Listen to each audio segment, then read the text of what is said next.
we'll see all different things when we go to campgrounds at seasonals. People RV for different reasons. We're not bashing what people do, but when you show up to your campsite, you just go in, right? When people buy more sessions, they get a bulk discount. A lot of people don't do it. Why we don't do it, at least for now. There's something that we have been seeing for years since we've been RVing, and we cannot understand why people do it. But then we started thinking and walking around campgrounds, and we actually started going, there may be some good reasons why people do this, and we're going to share that with you.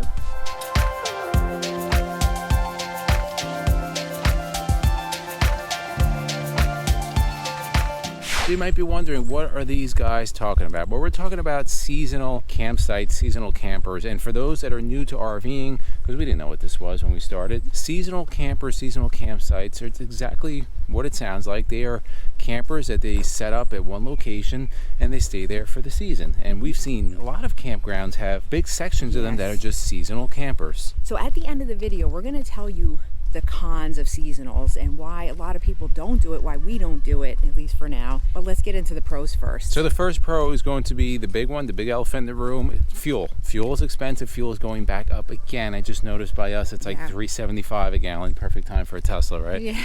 But yeah, fuel is expensive. We talked about this in other videos, guys. Every time we take out our motorhome, it's a minimum of $60 to $75 just to go to the repair shop. And fuel, we're out camping right now. We're probably going to dump $100+ when we get back. So that gets really expensive, right? And that's not even including the fuel in our towed vehicle. There's no way around it, and it's very subjective to kind of the time of the season, what's going on in the economy. A year and a half ago, people were paying $5, $20, $6, $7 a gallon. Imagine how costly they get. These things are not fuel efficient. All right, next pro, I think is a big one for a lot of people, bouncing off what Izzy said, is saving money. So when you go to a campground, whenever we go, we pay a nightly fee. So we have to pay whatever it is per night, and depending on where you are, it can be pretty pricey. With this, with seasonals, you're getting, in most cases, that flat fee. So you're going to be saving money along with fuel just in your stay. Yeah, it's like everything. You have a training company. When people buy more sessions, they get a bulk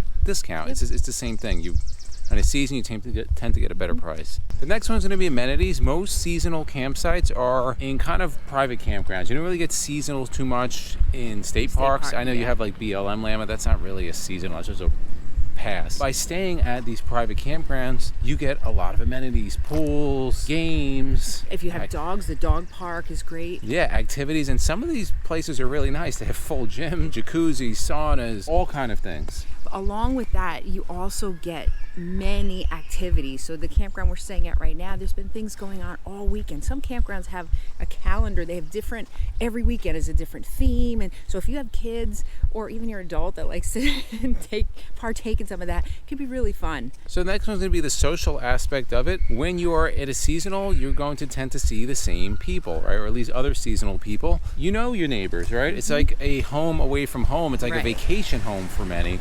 So if you like that, you like socializing with your neighbors, kids know each other, they become friends, and you can make lifelong memories. The next one is something that people might not think about, but you have more selection of the RV that you can have. For example, a big one is destination trailers. You're not going to see destination trailers in most cases traveling down the highway weekend to weekend.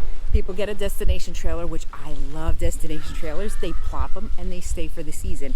Another thing too, a lot of people you will see at campgrounds is like those tiny home types. They plop them and they're good, and they, every season they're in the same place. The next one is kind of cool, is that you can make it feel more like home. So we'll see all different things when we go to campgrounds at seasonals. People have carports, they have little tents set up, tons of decorations, fences, everything, decks, full decks, everything to make it their own. So again, it feels like home, like you're going in the summer, you're going to vacation in your home. The next one's going to be a big one, especially if you have towables. You hook up once, you unhook up once. That is a big thing. So when you show up to your campsite, you just go in, right? You just go into your RV. Ready to go. You're not spending an hour leveling and all the things. And then most of the sites that are seasonal tend to be full hookups, which is also a nice thing. So you have all the amenities.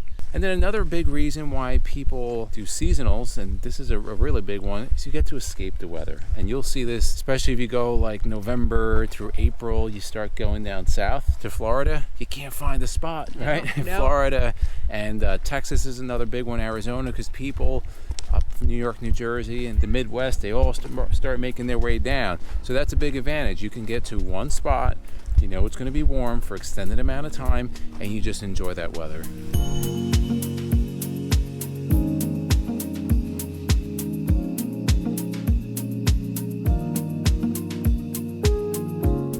Let's get into the cons. And we're actually out of the dark now, or out of the light. So there are quite a few cons, and these are the reasons why we haven't done this. Number one is maintenance. Not a big one. I mean, it's not the most important one. You have to mow your own lawn. You have to take care of that property. We saw somebody yesterday doing it, right? Yeah, they're out there, just like they're at home, taking care of their property. But it's not really your property. Right. And then the other thing is maintaining your RV. And this is where we see a lot of lack of maintenance. You know, when you're parked somewhere, especially around the trees, things tend to get dirty, and this is where you start to see a lot of unsightly things, like people not maintaining their RVs, moss growing, things falling off, overgrowing. It looks bad. Now, we talked about cost a little bit earlier.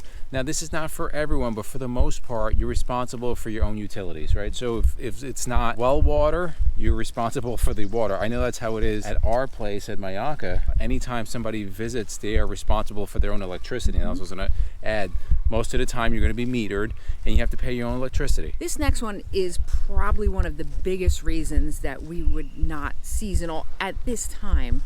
We would not, I just made seasonal a verb, is that you're in the same location. The reason that we got into RVing is to be able to travel all over. And again, we're just That's the point. touching Yeah, the tip for of us. the iceberg right now. For retirement, it's going to be all over the country. Now, yes, people RV for different reasons. We're not bashing what people do, but for us, and I think people that choose not to have a seasonal, that's definitely one of the reasons why people get an RV, to move and go see tons of different places. The next one we talked about as a positive, but it could also be a negative, is you tend to see the same people, right? And that's great if you like those people. If you don't like your neighbors, that sucks, right? Because you just paid for a season and you have like really obnoxious neighbors, and now you're stuck with them. Right. Or sometimes there's people that are very extroverted that like to just constantly be meeting new people. They probably wouldn't be doing this, but yeah, then you are around the same people all the time, and you don't get to visit different places and meet all different kinds of people. So there is no way we would ever do that, at least at this point, because it just doesn't fit our lifestyle right now, and I don't see it fitting our lifestyle. But again, when we're